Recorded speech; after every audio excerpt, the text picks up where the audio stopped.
নমস্কার, রাধে রাধে। চলেন আজ আমরা আরেকটি নতুন তথ্য কথা আমরা আলোচনা করি।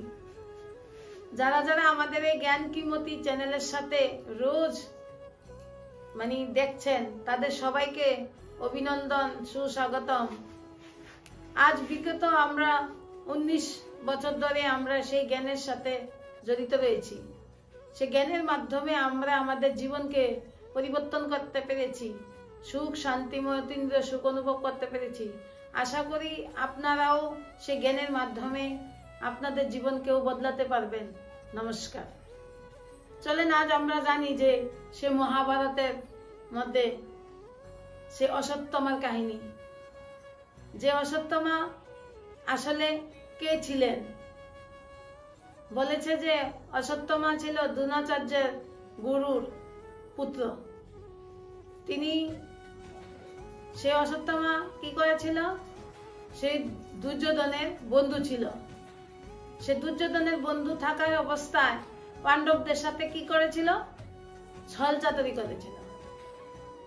তো সে পাণ্ডবদের যুদ্ধ যখন শেষ হয়ে গিয়েছিল, যখন পাণ্ডবরা জয়ী হয়ে গিয়েছিল, তখন সে দুর্যোধন যখন শরণাপন্ন হয়েছিল মরণের পথে, তখন সে অশ্বত্থামা কি বলেছিল? যে বন্ধুকে মৃত্যুর আগে পর্যন্ত তাকে অতীন্দ্রিয় সুখের অনুভব করিয়ে দিবে। তখন সে কি বলেছিল? অশ্বত্থামা বলেছিল যে আমি পাণ্ডবদের মুন্ডু কেটে তোমার সামনে আনবো। কিন্তু সেই পাণ্ডবদের মুন্ডু তো কাটতে পারলোই না। সে পাণ্ডবদের যে সন্তানরা ছিল, দ্রৌপদীর সন্তানরা, সেই সন্তানদের মাথা কেটে এসে বলেছিল যে দুর্যোধন, তোমার মৃত্যুর আগে তুমি একটা সুখবর শুনে যাও। আমি তো সেই পাণ্ডবদের সবাইকে মেরে ফেলেছি। তখন দুর্যোধন অন্তিম সেই অন্তর্গতিতে তার মৃত্যুর অন্তিম চরণে সে খুশি অনুভবটা করে গিয়েছিল। খুব অনুভব করেছিল যে মৃত্যুর আগে পর্যন্ত সেই পাণ্ডবদের তুমি শেষ করেছ। তারপর যখন দুর্যোধন মৃত্যু হলো, কিন্তু পরে জানা গেল যে আসলে তারা পাণ্ডব ছিল না, পাণ্ডবদের সন্তান ছিল। তখন সেই পাণ্ডবরা এসে যখন অশ্বত্থামাকে বলল যে তুমি মহাপাপ করেছ, যে পাপ নাকি রাবণও করেনি, যে পাপ নাকি কংস করেনি, যে পাপ নাকি হিরণ্যকশ্যপও করেনি, তার চাইতে ভয়ঙ্কর পাপ তুমি করেছ। এখন তোমাকে এরকম শাস্তি দেওয়া হবে যা ত্রিভুবনে কারোকে দেওয়া হয়নি। তখন কি দিয়েছিল? তখন শ্রীকৃষ্ণ তার সুদর্শন চক্র দিয়ে সেই অশ্বত্থামার যে মণি ছিল কপালের মধ্যে, সেই মণিটাকে সরিয়ে দিয়েছিল, কেটে দিয়েছিল। কারণ দ্রোণাচার্য কি করেছিল? শিবের থেকে তিনি বরদান নিয়ে একটি সন্তান, অশ্বত্থামার মতো সন্তান জন্মগ্রহণ করেছিলেন। কিন্তু সেই সন্তানের যেন রোগ সুখ দুঃখ কষ্ট অশান্তি থেকে তাকে দূরে থাকে, তার জন্য তার মাথার মধ্যে একটা মণি ছিল। তো সে মণিটা কাটার পরে সে তার সর্ব অঙ্গে কি করেছিল? তখন শ্রীকৃষ্ণ বলেছিল যে সেই অশ্বত্থামা, তুমি যে মৃত্যুকে ভয় করো না, সেই মৃত্যুই আমি তোমার থেকে ছিনিয়ে নিলাম। তোমাকে আমি একটা অভিশাপ দিলাম যে তোমার মৃত্যু কোনোদিন আসবে না। তুমি কি হয়ে যাবে? চির অমর হয়ে থাকবে। তুমি যতই চেষ্টা করবে যে মৃত্যুর জন্য, তোমার মৃত্যু আসবে না। তো সেই বলে শ্রীকৃষ্ণ অশ্বত্থামাকে কি বললো? অভিশাপ দিল। তো সেই অশ্বত্থামা, আমরা তো বলি যে অশ্বত্থামা আজও মৃত্যু নাই। অশ্বত্থামা কোথাও না কোথাও অশ্বত্থামাকে দেখা যায়। তো আসলে দেখেন, আমরা তো সেই অশ্বত্থামা বলতে আমরা কাকে বুঝেছি? যে নাকি বলেছিল যে তোমার সেই দুর্গন্ধ, এই জগতে তুমি যেখানেই যাবে তোমার দুর্গন্ধ, কেউ তোমাকে ভালোবাসবে না, অশ্বত্থামাকে বলেছিল। তো সেই অশ্বত্থামাকে বলেছিল যে তোমার সেই, তুমি যেখানেই, তুমি কোনায় কোনায় যতই লুকাতে চাও, কিন্তু তুমি লুকাতে পারবে না। তোমাকে সবাই কি করবে? ঠেলে ফেলতে যাবে, তোমাকে কেউ ভালোবাসবে না। তাহলে দেখেন, সেই যে অশ্বত্থামা, সেই অশ্বত্থামা আসলে জ্ঞানের আধারে সেই অশ্বত্থামার অর্থ কি? যে নাকি আজও সংসারের মধ্যে অমর হয়ে গেল। মহাভারতের যুদ্ধের মধ্যে সবাইকে তো মৃত্যু দেখিয়েছে, কিন্তু সেই অশ্বত্থামাকে কেন মৃত্যু দেখায়নি? কারণ অশ্বত্থামা কথার অর্থ কি? অশ্রদ্ধা কি খ্যাতি। অশ্রদ্ধা কি খ্যাতি মানে কি? যেখানে কোনো শ্রদ্ধা নাই, যেখানে কোনো ভক্তি নাই, সেখানেই অশ্বত্থামা মানে কি? অশান্তি। অশ্বত্থামার কথা অর্থ কি? অশান্তি। তো সেই অশান্তিকে কেউ ভালোবাসে? কেউ তো ভালোবাসে না। কিন্তু অশান্তিকে দেখেন যদি অশান্তিকে মারতেও চায়, সে মরে না, কোনো না কোনো আকারে সে আবার জীবনে ফিরে আসে। তাহলে অশ্বত্থামা মানে কি? যে নাকি এই জগৎ সংসারের মধ্যে এখন অশান্তি ফেলিয়াছে, তো সে অশান্তির কোনোদিনও মৃত্যু হবে না। তো তেমনি অশ্বত্থামারও কোনোদিন মৃত্যু হবে না। তো অশ্বত্থামা মানে কে? আমাদের জীবনের যে অশান্তিটা, সে অশান্তিটার নাম হলো অশ্বত্থামা।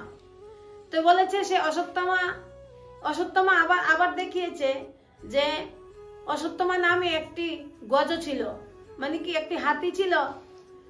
তো দ্রোণাচার্যকে যখন বলেছিল যে অশ্বত্থামা তো মৃত্যু হয়ে গেছে, তখন তো দ্রোণাচার্য বিশ্বাস করেনি।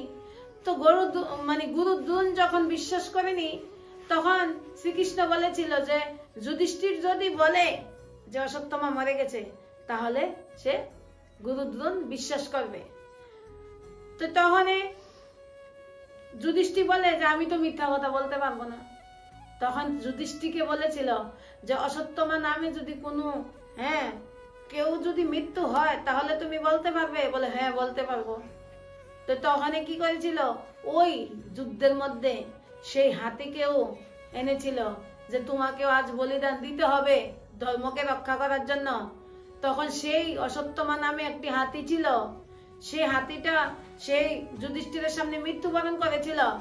তখন সেই যুধিষ্ঠির এসে গুরু দ্রোণকে বলেছিল যে হ্যাঁ, আমার সামনে অশ্বত্থামা মৃত্যু হয়েছে। তো দেখেন সেই অশ্বত্থামা বলতে দুটি নাম কেন ছিল? মহাভারতের মধ্যে অশ্বত্থামা নামে দুটি নাম কেন ছিল?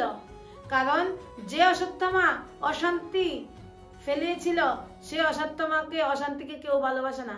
কিন্তু দেখেন আরেকটা, সে গজ মানে কি? হাতি। হাতি মানে কথার অর্থ কি? মহারথী। মহারথী মানে কি? যার কোনো দেহবান নাই, সে মহারথী কি করে? সে মহারথী যদি হয় মানে কি? যার ভিতরে মহানত্ব আছে, সেই পারবে যে ধর্মকে রক্ষা করতে। তো সে ধর্মকে রক্ষা করতে গেলে এখন কেমন হতে হবে? মহারথী। মানে কি? হাতি হলো কি? মহারথী। তাহলে আমাদের সে মহারথীর মতন হতে হবে। দেখেন সেই ধর্ম রক্ষা করতে গিয়ে একটি হাতি পর্যন্ত ধর্মকে রক্ষা করলো, তো তেমনি হাতি পশু পাখি রক্ষা করে, তাহলে আমরা মানুষ কেন রক্ষা করতে পারবো না? তো সেই কারণে আমাদের মহারথী হতে হবে। মহারথী হলে পরে আমাদের ধর্ম রক্ষা হবে। সেই কারণে সেই অশ্বত্থামা এক অশ্বত্থামাকে দেখিয়েছে যে ধর্মের জন্য রক্ষা করেছে, আরেক অশ্বত্থামাকে দেখিয়েছে যে অধর্ম করেছে। তো সেই কারণে বলেছে না যে এখন ধর্ম আর অধর্ম কি? ধর্ম বলতে কি আর অধর্ম বলতে কি? তো বলে ধর্ম মানে কি, অধর্ম মানে কি? যেমন বলে প্রেম আর মোহ। যেমন প্রেম কি আর মোহ কি? তো প্রেম হলো কি? যেমন প্রেম কি করে? প্রেম হলো ধর্ম, আর মোহ হলো কি? অধর্ম। যেমন ধর্ম আমাদের কি শিখায়, প্রেম আমাদের কি শিখায়? যেমন প্রেম, আমরা যখন আমাদের ভিতরে প্রেম থাকে, তখন সে প্রেমের ভাবনাতে আমরা কি বলি? যে আমার সন্তানকে যেন ঈশ্বর মানে কি ভগবান সারা সংসারের সুখ দেন। আর মোহ কি করে? বলে মোহ থেকে কি জন্ম নেয়? অহংকার। আর প্রেম থেকে কি জন্ম নেয়? দয়া। আমাদের ভিতরে প্রেম থাকলে আমাদের ভিতরে ভাবনা আসবে কি? যে আমার সন্তান যা নিচ্ছে, যা ওর সাথে হচ্ছে, বা যা কিছু সংসারের সুখ শান্তি মিলছে, সব ঈশ্বর তাকে দিচ্ছে। আর মোহ কি করে? অহংকার কি করে? অহংকার বলে যে সারা সংসারের যত সুখ আছে, সব সুখ আমি আমার সন্তানকে দেব। মানে কি? আমি দেব, এটাই আমাদের অহংকার। তারপরে দেখেন সে মোহ আবার কি করে? মোহ বলে যে মানে আমার পুত্র যেন সেই ঈশ্বরের কৃপাতে সে পুত্রের উপরে যেন সারা সংসার কি করে? গর্ববোধ করে। মানে কি? ঈশ্বরের কৃপা হলে সারা সংসার আমার পুত্রের উপরে, আমার সন্তানের উপরে মানে কি করবে, গর্ববোধ করবে। এটা বলে কি প্রেম, মানে কি দয়া। আর অহংকার কি বলে, অহংকার বলে যে আমার ছেলে আমার সন্তান যেন আমার উপরে গর্ব করে যে আমি শ্রেষ্ঠ। তো সেটা কি করে, সেটা হলো মোহ। তো সেই কারণে শ্রীকৃষ্ণ কি বলেছে, যে দ্রোণাচার্য গুরুকে কি বলেছে, যে তুমি তোমার পুত্রের সাথে কি করেছ, মোহ করেছ, তুমি প্রেম করনি। প্রেম যদি করতে তাহলে তার ভিতরে দয়া সৃষ্টি হতো। তখন কি বলেছে, যে তুমি তোমার সন্তানকে কি দিয়েছ, তখন গুরু দ্রোণ কি বললেন, যে আমি আমার সন্তানকে রাজ্য দিয়েছি, আমার সন্তানকে সারা দুনিয়ার সুখ দিয়েছি, আমার সন্তানকে আমি সব দিয়েছি। তখন শ্রীকৃষ্ণ কি বললেন, যে তোমার সন্তানকে তুমি সংস্কার দিয়েছ, ধর্ম শিখিয়েছ? তোমার সন্তানকে তো তুমি ধর্ম শিখাওনি, তোমার সংস্কারতে তো তুমি সন্তানকে তো সংস্কার শিখাওনি, চরিত্রবান বানাওনি, তাহলে তুমি কিছুই দিতে পারোনি। তো সেই কারণে আমাদের জীবনেও যেন আমাদের সেই ধর্ম আমাদের পাশে থাকে। বলে না যে ধর্মের 4টি পরিভাষা থাকে, ধর্ম রক্ষিতে রক্ষিতা। তো ধর্মের 4টি পরিভাষাই বা কি? বলে আমরা যদি ধর্ম করি, তাহলে ধর্ম করতে গেলে আমাদের এই 4টা ধাপ পার করতে হবে। তাহলে দেখেন, সেই ধর্মের 4টি মার্গ মানে কি আমাদের ফলো করতে হবে। তাহলে আমরা আমাদের জীবনের অশান্তিকে দূর করতে পারবো।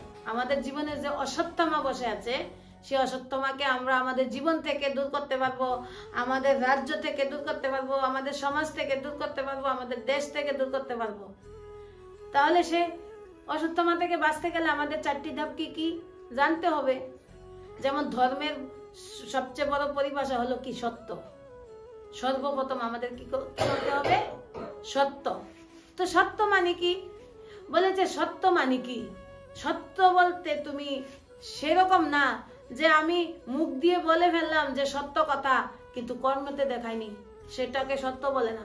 যেমন রাজা হরিশ্চন্দ্র, উনি কি করেছিলেন, উনি সত্যকে যেমন বলেছে তেমন কর্ম করিও দেখিয়েছে।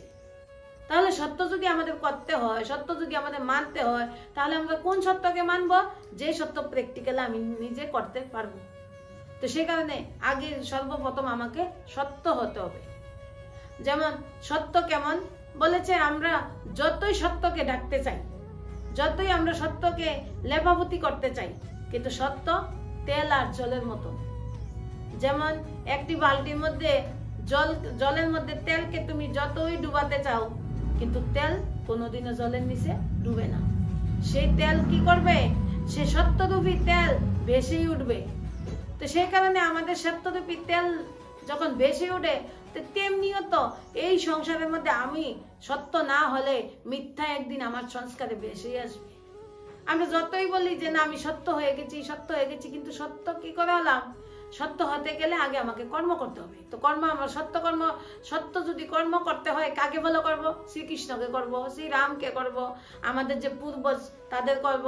পূর্বজকে আমাদের রাম আর কৃষ্ণ হয়েছে সবচেয়ে প্রথম পূর্বজ, তাদেরকে আমরা ফলো করতে হবে সত্যকে ধারণ করতে গেলে।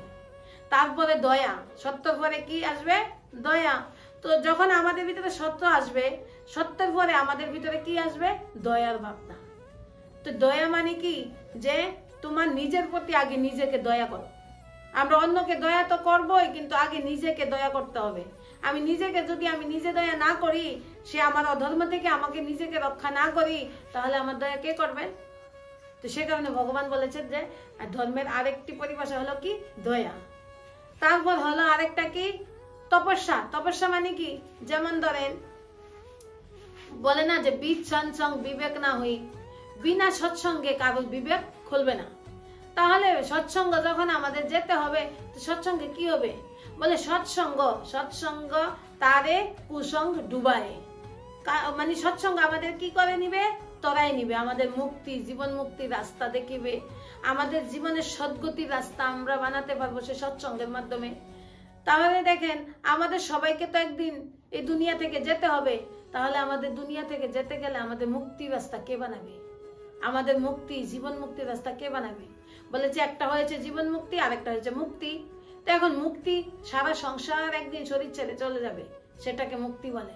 কিন্তু জীবন মুক্তি মানে কি, জীবিত অবস্থায় থাকতে থাকতে তুমি জীবনে তুমি স্বর্গ অনুভূতি করা, 24 ঘন্টা শান্তিময় জীবনযাপন করা, সেই 24 ঘন্টা যদি আমরা শান্তিময় জীবনযাপন করি তাহলে আমরা বলবো যে মানে সময় থাকতে আমি নিজেকে নিজে চিনতে পারলাম, সে আমার নিজের অস্তিত্ব, আমার এই দুনিয়ার মধ্যে আমাকে কে এনেছে, আমাদের এই শ্বাসের পিতাকে, ভগবানকে, পাঁচ তত্ত্ব কি, সব যখন আমরা জানতে পারবো তখন আমার জীবন মুক্তি হয়েছে। তো তারপরে আমাদের আসবে কি পবিত্রতা। পবিত্রতা মানে কি? তো বলেছে পবিত্রতা মানে কি, बोले प्यूरिटी से यूनिटी बनता है। प्यूरिटी से यूनिटी बनता है মানে কি, আমার ভিতরে যদি পবিত্রতা থাকে, পিউরিটি থাকে, তাহলে আমার ভিতরে সর্বপ্রথম একটা ইউনিটি তৈরি হবে। ইউনিটি মানে কি, আমার এই 10টা ইন্দ্রিয়কে নিয়ে আমার ইউনিটি তৈরি হবে। যেমন একটি বলে, যেমন ঘরের মধ্যে একজন কি থাকতে হয়, গার্ডিয়ান থাকতে হয়, গার্জিয়ান থাকতে হয়, তো তেমনি আমাদের এই ইন্দ্রিয়কে চালানোর জন্য, আমাদের মনকে কন্ট্রোল করতে গেলে আগে আমাকে পবিত্রতা ধারণ করতে হবে। পবিত্রতা মানে কি, সবচেয়ে বড় পবিত্রতা হলো আমাদের মনের পবিত্রতা। বলে না, तन को धोया बहुत ने मन को धोया नहीं, ऐसा गंगा नहाने से भी क्या फायदा। বলে না যে তুমি তন মানে কি শরীর, শরীরটাকে তো গঙ্গা জলে রোজ বছরে একবার দুইবার স্নান করাচ্ছ পাপ মোচন করার জন্য, কিন্তু পাপ কি মোচন হচ্ছে?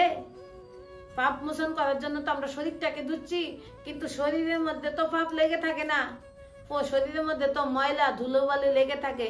তো সে শরীরটাকে ধুয়ে তো আমরা ময়লাগুলিকে ধুলাম, ধুলোবালুকে ধুলাম, কিন্তু মনের ভাবগুলিকে ধুতে গেলে আমাকে কি করতে হবে? মনের ভাবগুলিকে ধুতে গেলে আমাদের সেই পবিত্রতা জ্ঞানের গঙ্গা দিয়ে আমাদের মনকে পবিত্র বানাতে হবে। কারণ আমাদের পাপ লেগে আছে কোথায়? মনে। যেমন মনের যে লেগে আছে কিভাবে বুঝবো?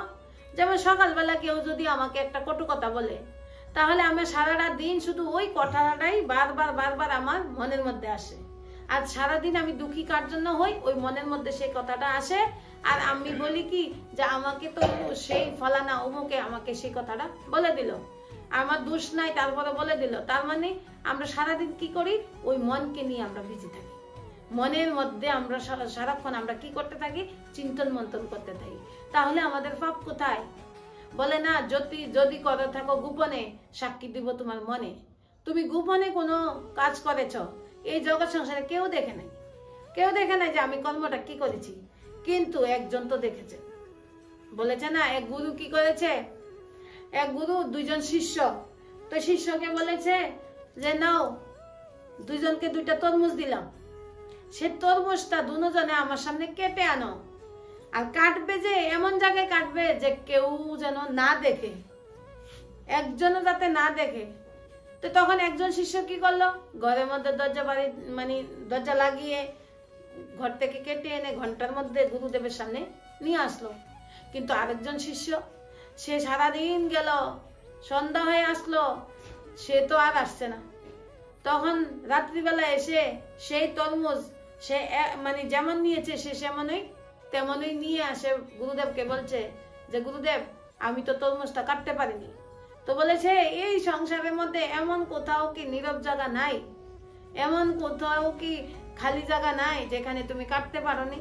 বলছে হ্যাঁ, খালি জায়গা তো অনেক পেয়েছি, পাহাড়ের উপরে পেয়েছি, বনের জঙ্গলের মধ্যে পেয়েছি, কিন্তু আপনি তো বলেছেন কেউ যেন না দেখে। তা আমি যে কাটবো ভালোই, কেউ দেখেনি, কিন্তু উপরে তো একজন ভগবান দেখছেন, তাহলে আমি কি করে কাটবো? তো তখন গুরুদেব বলেছে হ্যাঁ, তোমার বিবেকের মধ্যে যখন এই কথাটা বেঁধেছে, এখন তুমি আমার শিষ্য হতে পারো। তো সে কারণে এখন আমাদের মনের ভিতরের যে পবিত্রতা, সেই পবিত্রতা হলো আমাদের জীবনের আসল। তো সে কারণে তো আমরা দেখেন কত পূজা অর্চনা করছি, কতবার স্নান করছি, কত শুদ্ধ পবিত্র ভাবে থাকছি, কিন্তু তারপরও ঘরে ঘরে সংসারের অশান্তি কেন দূর হয় না? এত দেখেন আগের তুলনায় তো পূজা অনেক বেড়ে গেছে। আগে যদি 10টা পূজা হতো, এখন 1000টা পূজা হয়। দুর্গা পূজা হয়, কালী পূজা হয়, 12 মাসে 13 পূজা হয়। কিন্তু পূজা আমরা কেন করি? অশান্তিকে ভাগানোর জন্যই তো করি। কিন্তু পূজা করেও আমাদের সংসারে সে যেমন কি তেমনই কেন হয়? দেখেন আগের তুলনায়, আগে 5 বছর আগের তুলনায় অশান্তি এখন আরো দ্রুত গতিতে বেড়েই চলছে। তাহলে আমরা ভগবানকে ডাকছি, ভগবানের পূজা অর্চনা করছি, কীর্তনাদি করছি, সব করছি, কোনো কিছুতে আমরা ত্রুটি দিচ্ছি না, কিন্তু তারপর আমাদের জীবনে শান্তি কেন আসে না? আমাদের জীবনে বারবার কেন অশান্তি কেন? আমরা জীবনে শুধু ভোগই করে চলছি, জীবনটা শুধু অশান্তিতে কেন কেটেছে? শান্তি কেন অনুভব আমরা করতে পারছি না? কারণ আমরা এখনো আমাদের নিজের মনকে আমরা চিনতে পারিনি। ভগবান কি বলেছে? যতই তুমি বাহিরের প্রদর্শনী করো, সেই প্রদর্শনী আমি পছন্দ করি না। তুমি যতই আমাকে যাই দাও, সেইগুলি তো আমি নেই না। যেমন দেখেন, একটা মৃত গরু যদি মরে যায়, সেই মৃত গরুটাকে যদি কেউ বলে যে তুমি ঘাস খাও, সে খাবে? সে তো খাবে না। তাহলে আমরাও তো সে ভগবান আমরা বলি কি যে ভগবান এখন কোথায়? তাহলে আমরা ভগবানকে কিভাবে চিনব? যেমন দেখেন, আমরা মাতা পিতাও চাই জীবিত, বন্ধু বান্ধব লাগবো জীবিত। আমার বন্ধু যদি মৃত্যুবরণ করে, তাহলে আজ থেকে যদি সে মৃত হয়ে যাগা, তারপরে মৃত্যুর পরে সে বন্ধুকে আমি আর বন্ধু বানাবো? সে বন্ধু তো একটা ফটো হয়ে যাবে, সে বন্ধু তো একটা মূর্তি হয়ে যাবে। তাহলে দেখেন, আমরা এই সংসারে বাঁচতে গেলেও আমরা জীবিত মানুষের সাথে আমরা চলাফেরা করি। তাহলে আমরা সবকিছু যখন আমরা জীবিতর মধ্যে খুঁজি, তাহলে ভগবানকে কেন আমরা মৃতর মধ্যে খুঁজছি গিয়ে? তো ভগবান এখন জীবিত অবস্থায় কোথায় আছেন, কিভাবে আছেন? সেই গীতাতে ভগবান কি বলেছেন? যে ভগবান অবতীর্ণ হন এখানে কিভাবে? জিতা যাপ্তা। ভগবান শ্রীকৃষ্ণ যখন অর্জুনকে জ্ঞান শুনিয়েছেন, সে অর্জুনকে জ্ঞান উনি মৃত অবস্থায় শুনিয়েছেন না জীবিত অবস্থায় শুনিয়েছেন? তাহলে উনি তো জীবিত অবস্থায় ভগবান হয়ে শ্রীকৃষ্ণ জ্ঞান দেন। তাহলে শ্রীকৃষ্ণ এখন কোথায় আছে? সেই শ্রীকৃষ্ণকে আমরা খুঁজে পেতে গেলে আমাদের কি করতে হবে? তা আমাদেরকে অর্জুন হতে হবে। তো অর্জুন মানে কি? অর্জুন কি শুধু একজন অর্জুনের জন্যই বলেছে? ভগবান বলেছে যে জ্ঞান অর্জন করবে সেই অর্জুন হতে পারবে। তাহলে আমরা জ্ঞান অর্জন করলে, সে অর্জুন হলে, তারপরে না আমরা ভগবানকে পাবো। আমরা কেমনে ভাবি যে আমরা সারাদিন কৃষ্ণ কৃষ্ণ বললে কৃষ্ণকে পেয়ে যাব, সারাদিন রাম রাম বললে রামকে পেয়ে যাব? বলেছে না। ভগবান শ্রীকৃষ্ণ কি বলেছেন? এই সংসারে 3 ধরনের মানুষ আছে। 3 ধরনের মানুষ আছে। একটা হলো কি মূর্খ মানুষ, আরেকটা হলো বিচার সমূহপতি মানুষ, আরেকটা হলো জ্ঞানী মানুষ। বলে মূর্খ মানুষ কি করে? মূর্খ মানুষ কি করে? যেমন মূর্খ মানুষ একজন অশান্তি ভোগ করছে, আমরা দেখছি, দেখেও সেই অশান্তিটা আবার সে আমি করে চলছে। যে কোনো একটা কাজ করে সে কি পাচ্ছে? অশান্তি পাচ্ছে। সেই অশান্তিটা সে ভোগ করছে, দেখে দেখে আবার সেই অশান্তির মধ্যে আমিও যাচ্ছি। যেমন একটি গরু কি করে? গরু যেমন কৃষক সেই ক্ষেতের মধ্যে কি দিল? বিষ দিল। সেই ধান ক্ষেতের সেই বিষটা খেয়ে একটা গরু মারা গেল, কিন্তু তার পেছনে গিয়ে আরেকটা গরুও খাচ্ছে, সেও মারা গেল। একে একে যে খাচ্ছে সেই মরছে, কিন্তু তারপরও গরুগুলি বিবেক নাই, তার জন্য সে বুঝে না। আমরা মূর্খ মানুষ কি যে নাকি একবার অশান্তি ভোগ করছে, আমরা দেখেছি যে সে কর্মটা করে অশান্তি ভোগ করছে, তারপরেও আমরা তার পেছনে পেছনে গিয়ে আমরাও সেই অশান্তিটা ভোগ করছি। তো সে কারণে ভগবান বলছে সেরকম মানুষ মানে কি? মূর্খ মানুষ। তারপরে বিচার সমূহ মানুষ কি? যেমন দেখবেন অনেকে কষ্ট অনুভব করতেছে বা দুঃখ, একটা জিনিস করে, একটা কর্ম করে, সে দুঃখ অনুভব করছে, সেই দুঃখ অনুভবটা দেখে বিচার সমূহ মানুষ কি করব? সমাধানটা সে নিজেই থেকে খুঁজে বের করে নিবে। সমাধান মানে কি? সে উলঝাবে না, সুলঝাবে, নিজের জীবনটাকে কি করবে? সুলঝিয়ে নিবে। আর জ্ঞানী মানুষ কি করবে? জ্ঞানী মানুষ সর্বদাই সেই ঈশ্বর একজনের কথাই শুনবে, আর 10 জনের কথা সে শুনবে না, 10-এর বুদ্ধি সে নেবে না, সে একের বুদ্ধিতেই চলবে। তো সে কারণে দেখেন আমরা এখন কোন মানুষের দলে আছি, আমরা নিজেরা এখন সিদ্ধান্ত করতে হবে যে আমরা কি মূর্খ দলে আছি, না বিচার সমূহ দলে আছি, নাকি আমরা জ্ঞানীত মানুষের দলে আছি। তো শ্রীকৃষ্ণ বলেছে শ্রেষ্ঠত্বে শ্রেষ্ঠ মানুষ হলো কি? জ্ঞানী মানুষ, যে নাকি কি জ্ঞানের আধারে তার জীবনটাকে পরিবর্তন করতে পেরেছে। যেমন বলেছে না যে স্বর্গ আর নরক কি? যে স্বর্গ আর নরক কি? একবার সেই চীনের একজন রাজা, উনি শুধু খুঁজছে যে স্বর্গ কি আর নরক কি। তখন স্বর্গ কি নরক কি খুঁজতে খুঁজতে উনি আমাদের ভারতে শুনেছে যে ভারতে একজন সন্ত আছে, সেই সন্ত নাকি স্বর্গ আর নরক কি তোমাকে বুঝিয়ে দিতে পারবে। তখন সেই সন্তর কাছে আসার পরে সেই সন্ত কি করলো, ওনার দিকে পিছন দিকে ফিরে বসে আছে, রাজার দিকে আর তাকায়নি। তখন রাজা বলছে যে সন্তজি, স্বর্গ কি নরক কি বলেন না। তো তখন রাজাকে সেই সন্ত বলল, রাজা তো এমনিতেই সে ক্রোধিত হয়ে আছে যে আমি আসলাম, আমাকে পাত্তা দিচ্ছে না। তো তখন সন্ত বলল, তোমাকে কে রাজা বানিয়েছে? মূর্খ রাজা, তোমার বুদ্ধি নাই, তোমার মানে অকাত নাই, সে তোমাকে রাজা কে বানিয়েছে? সে রাজাকে এই কথা বলতে মাত্র সাধু, সে রাজা কি করলো, তার কোমর থেকে তেরলটা উঠিয়ে নিল, সাধুকে মেরে ফেলবে। তখন সাধুজি কি বললেন যে এই হলো নরক, মানে কি তুমি যে ক্রোধিত হয়ে মারতে আসলা, এই হলো নরক। তখন কি করলো সেই রাজা, আবার সে কি করলো, সাধুর পায়ের নিচে সেই তেরোয়ালটা দিয়ে মানে ঝুঁকে নমস্কার করলো। তখন সাধু বলল সেই হলো স্বর্গ। তাহলে মানে কি, সাধু মানে কি ঈশ্বর, ঈশ্বর মানে কি ভগবানের কাছে যত আমরা ঝুঁকে থাকবো, যত আমরা নরম হয়ে ছোট হয়ে থাকবো, ততই আমরা স্বর্গ অনুভূতি করতে পারবো। আর যত আমরা অহংকারের সহিত একদম মানে মে করতে থাকবো, মানে কি আমরা আমি আমার করতে থাকবো, তাহলে কি করবো, আমি নিজে নিজে এই সংসারের মধ্যে শ্রেষ্ঠ মনে করতে থাকবো, তাহলে আমরা নরকের অশান্তি আমাদের ভোগ করতেই হবে। বলেছে না, তোমার থেকেও শ্রেষ্ঠ কেউ না কেউ আছে, তার চাইতেও শ্রেষ্ঠ কেউ না কেউ আছে। শ্রেষ্ঠ ভগবান কি বলে যে ভগবান रमते रमजबाज है, कहीं से भी किसी को भी चटी पकड़ के उठा सकता है। ভগবান কি रमते रमजबाज, যে কোনো জায়গা থেকে যে কোনো কারণে তিনি চটি ধরে উঠিয়ে নিতে পারবেন। তাহলে আমরা কে? দেখেন আমরা হলাম ছোট্ট সেই সাধারণ মনুষ্য। তো এখন আমাদের মানে করার মতো বলার মতো কোনো শক্তি আমাদের নেই, আমরা কিছুই জানি না, কিছুই পারি না।